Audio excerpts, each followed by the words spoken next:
A sloth, a donkey, and a curious human. Send a prompt and see what they're doing. One hits record with a question on his mind. Two brothers pick it up, see what they find. Corn takes his time, Herman's got the facts. Back and forth, they never hold back. My weird prompts, come on in, that's where we begin. My weird prompts, glad you're here. This episode was generated using artificial intelligence. Please verify facts. You know, Corn, this whole show runs on GPU compute, and we wouldn't be here without Modal. Seriously. And that's what powers all our text-to-speech. Everything you're hearing right now. They're an AI infrastructure platform. Developers use them to run GPU workloads in the cloud with zero infrastructure headaches. If you're building anything with AI, check them out. Modal.com. Imagine a world where your network rack doesn't look like a high-stakes game of Tetris played with glowing plastic bricks. No separate U-bridge dangling by a zip tie. No Lutron smart bridge tucked behind a radiator. And definitely no random USB Zigbee dongles sticking out of a server like a digital sore thumb. Just one device, or a clean system of access points, handling your Wi-Fi 7, your thread mesh, your legacy Zigbee sensors, and acting as the brain for your entire Matter ecosystem. It is the dream of every networking nerd and home automation enthusiast, Corn. The one ring to rule them all approach to connectivity, and honestly, it makes so much sense on paper. Why are we still buying discrete boxes for every radio protocol when they all fundamentally just want to talk to our local area network? Well, not exactly, because you hate that word, but you know what I mean. Today's prompt from Daniel is about exactly this, converged networking hardware. He's looking at the landscape in 2026 and wondering if any vendor has actually stuck the landing on bundling Wi-Fi, IoT radios like Zigbee and Thread, and smart home controller functions into a single, streamlined system. It is a great question because the technical landscape has shifted massively in the last couple of years. We are past the Wild West phase of early smart homes. With Matter and Thread finally maturing, the architectural excuses for keeping these things separate are starting to evaporate. By the way, if the dialogue feels particularly sharp today, it might be because Google Gemini 3 Flash is writing our script. I feel smarter already, or at least faster. So, Herman Poppleberry, let's talk about this convergence. When Daniel talks about a streamlined home network, he's basically asking why my Unifi Dream Machine doesn't just talk to my light bulbs directly. Is that a hardware limitation, a software ego trip, or just bad timing? It is a mix of all three, but mostly it is about the physics of the airwaves and the politics of the protocol. To understand where we are in April 26, we have to look at what convergence actually looks like in practice. There are two main paths. One is the consumer mesh route, where companies like Amazon and Google are already doing this. The other is the prosumer or enterprise light route. Think Ubiquiti or TP-Link-O-Mata, where the silence on IoT radios is almost deafening. Let's start with the consumer side then. Because if I go buy an Era Max 7 or a Nest Wi-Fi Pro right now, am I not already living Daniel's dream? Largely yes. Amazon is the poster child here. Since the Eero Pro 6, they have been shoving Zigbee radios and Thread border routers directly into the access points. If you have an Eero network, your Wi-Fi nodes are literally the mesh backbone for your smart home. You don't need a separate Zigbee hub for a lot of basic bulbs and sensors. They have effectively turned the access point into an everything point. But there's a catch, right? There's always a catch with the easy consumer stuff. Is it just that I'm locked into the Alexa ecosystem if I use Eero's built-in Zigbee? That was the old catch. The new reality is Matter.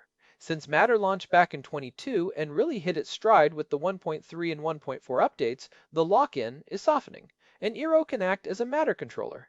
That means it doesn't just provide the radio, it provides the logic. It can talk to a Matter over Wi-Fi plug from TP-Link and a Matter over Thread sensor from Eve simultaneously. Okay, so the consumer mesh guys have executed. They've got the Wi-Fi, the Thread border router, and the Matter controller all in one white plastic bread loaf. So why is my rack full of separate gear? Why isn't the Pro gear doing this?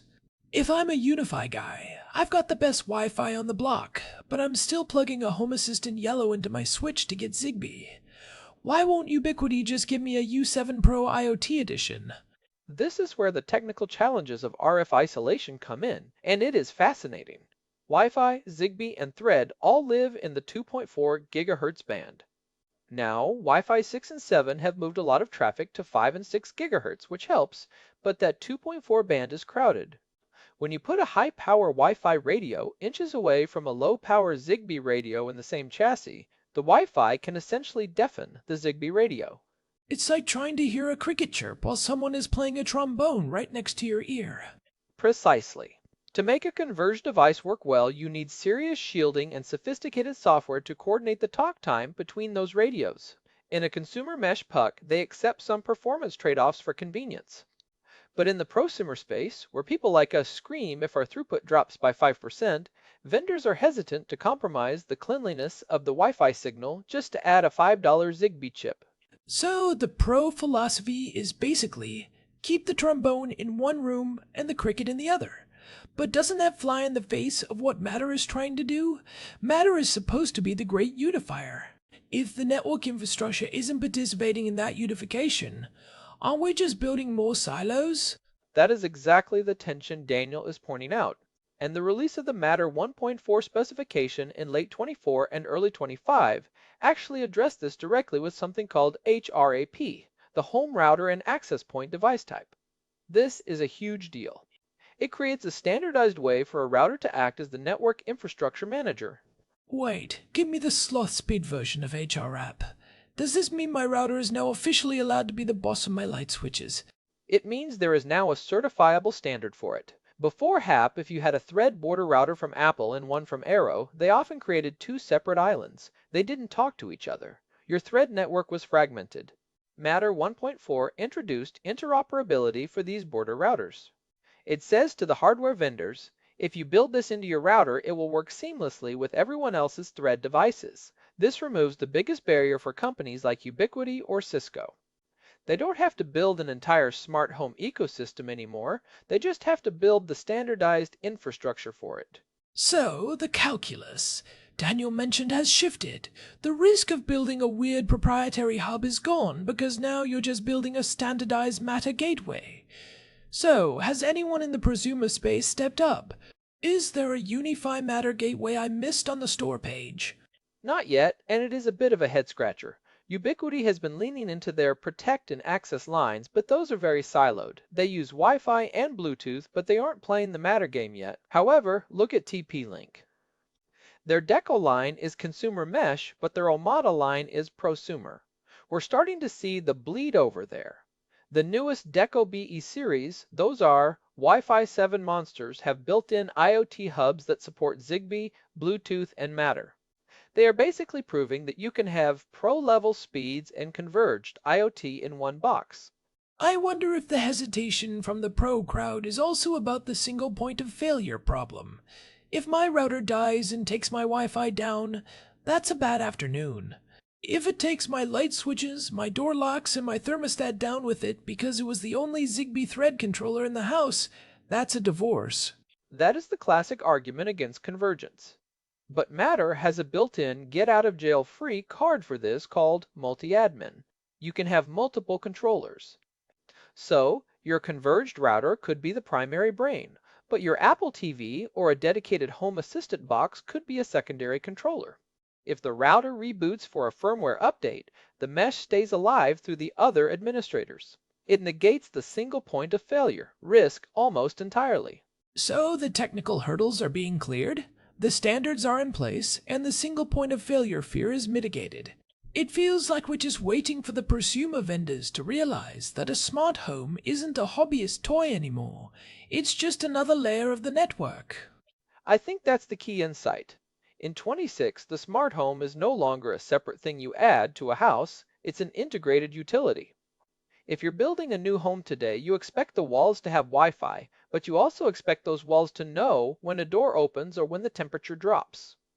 If the network provider, the guy selling you the APs, isn't providing the radio floor for those sensors, they're leaving money on the table. Let's dig into the Thread side of this, because I think that's where the real convergence happens. Zigbee feels like the legacy baggage we're carrying around, but Thread is the future of low-power IoT. And Thread requires a border router to get onto the internet. If your Wi-Fi AP isn't that border router, you're adding latency and complexity for no reason, right? Spot on. Thread is essentially IPv6 for small things. It doesn't need a translation hub like Zigbee does, it just needs a bridge to the rest of the network. When your access point is the thread border router, a sensor at the far end of the house doesn't have to hop through 3 different proprietary hubs to send a signal to your phone. It just enters the network at the nearest AP and it's on the LAN. It's the difference between having a translator for a foreign language versus everyone just speaking the same language but needing a bridge to cross the river. That is a rare, actually good analogy, Korn. And what's wild is that the hardware for this is already inside a lot of these devices. Many modern Wi-Fi chips actually have an integrated 822.15.4 radio that's the physical layer for Zigbee and Thread. In many cases, a vendor could enable convergence with a firmware update. They just don't. Why not? Is it a licensing thing? Or are they just waiting to charge us for the IoT Pro license key? Part of it is support. If Ubiquiti enables a Zigbee radio in the U7 Pro, suddenly their support team has to deal with, why won't my cheap IKEA bulb pair with my $1,200 network? That is a nightmare they might not be ready for. The consumer brands like Amazon and Google have huge teams to handle that consumer-grade messiness. Prosumer brands want to stay in the world of it works because you configured the VLAN correctly. That's fair. But I think Daniel's point about the streamlined network is also about the controller plus AP model. Even if the radio isn't in the AP, having the logic integrated into the network controller is a game changer. I use Unifi, and I love the single pane of glass for my switches and APs. If there was a tab in there for Matter devices, I'd be in heaven. And that is where things are actually moving. Look at what Samsung has done. They've integrated the SmartThings Hub, which is a massive Matter Zigbee thread controller into their TVs, their monitors, and even their SmartThings Station, which is a Wi-Fi router and wireless charger combined. They are treating the smart home controller as a software service that can live anywhere. So we might be looking at this the wrong way.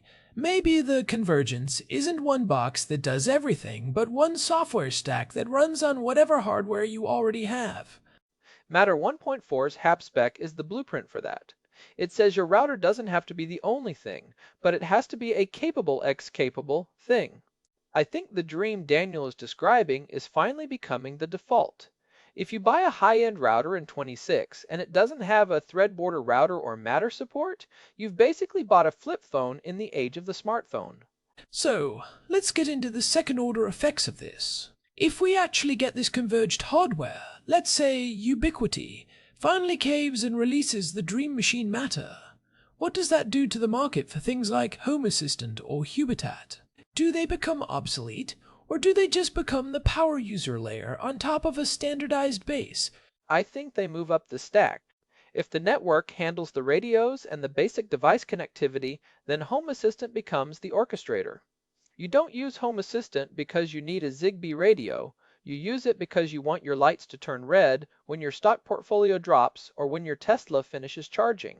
You're using it for the complex logic, not the basic plumbing. So the plumbing gets commoditized into the router, which honestly is where plumbing belongs. I don't want to think about my pipes, I just want the water to come out when I turn the handle. And that's the promise of Matter. It turns smart home connectivity into a utility. But there's a darker side to this convergence that we should touch on: security.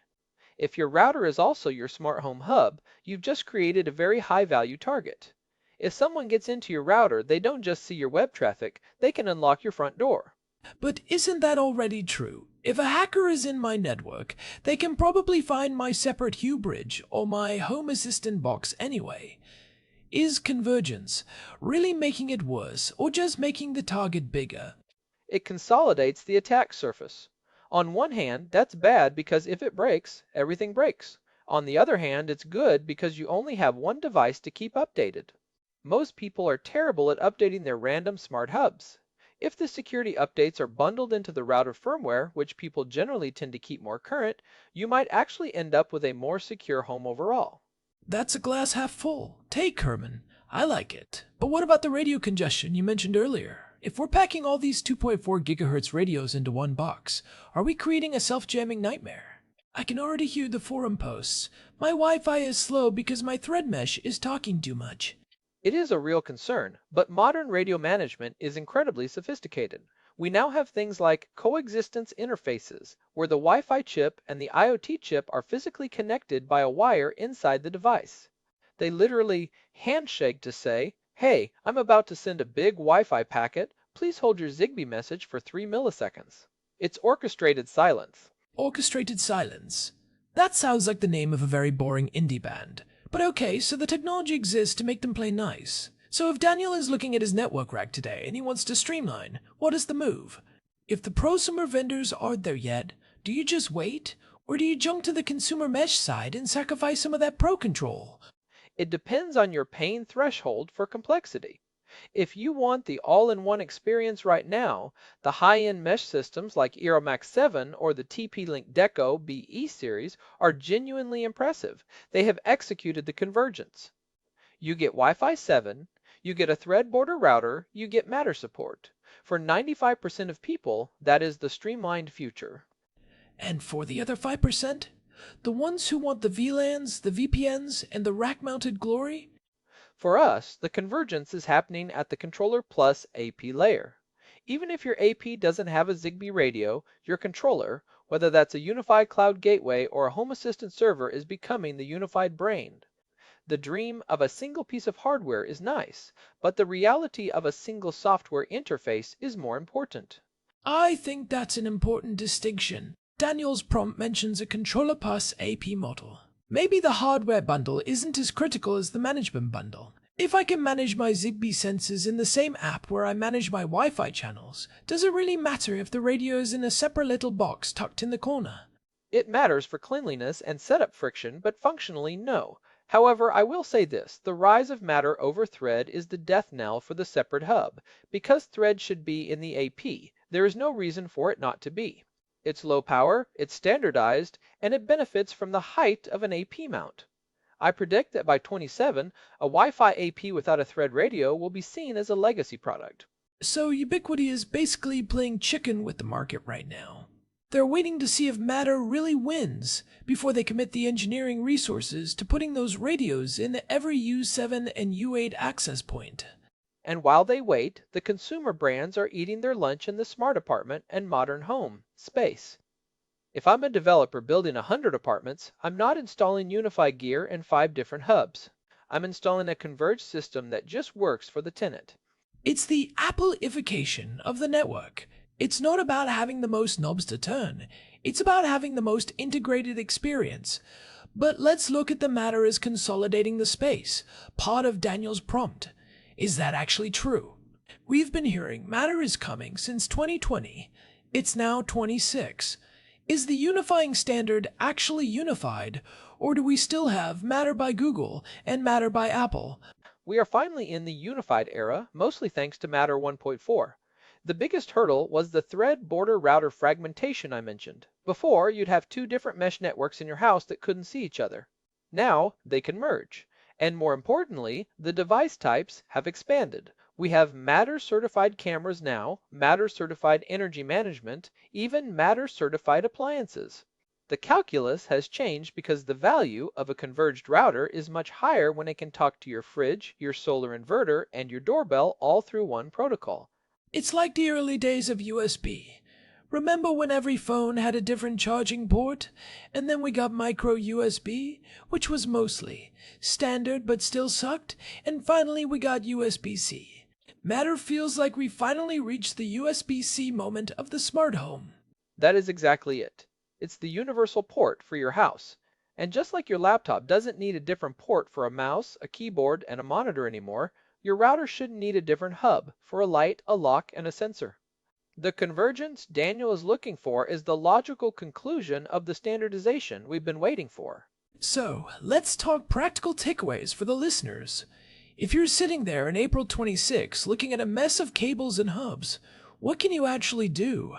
First, if you are buying new networking gear, look for the thread border router label. Even if you don't use it today, that is the future-proof radio. If you're a mesh user, look at Eero or Deco. They are the leaders in convergence.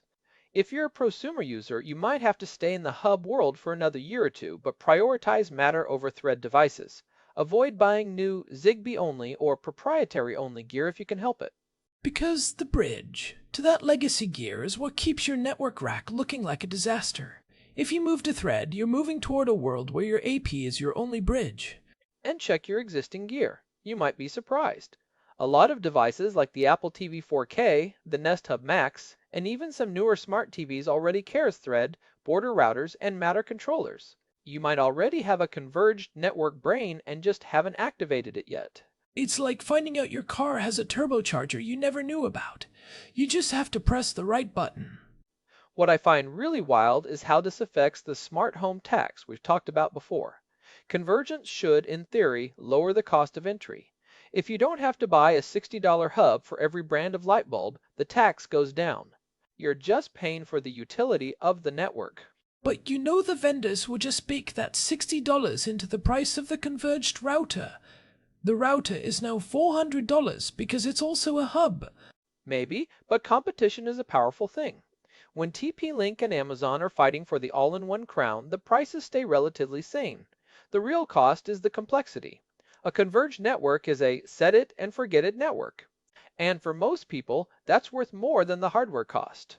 I think Daniel's onto something with the streamlined vision. We're moving away from the hobbyist era where we took pride in our rack of 12 glowing boxes. We're moving into the utility era where the network is just the network is just the network. It handles the data. It handles the devices. It handles the security.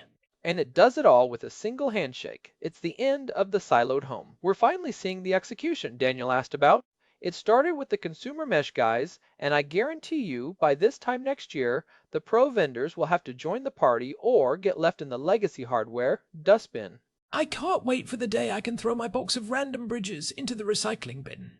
It'll be like when I finally got rid of my bag of miscellaneous cables from the 90s. Just make sure you don't throw away the one cable you actually need, Corn. That's a mistake you only make once. Oh, I've made it at least 4 times. But hey, that's what Amazon Overnight is for. So, to wrap this up, convergence is here in the consumer space. It's imminent in the prosumer space.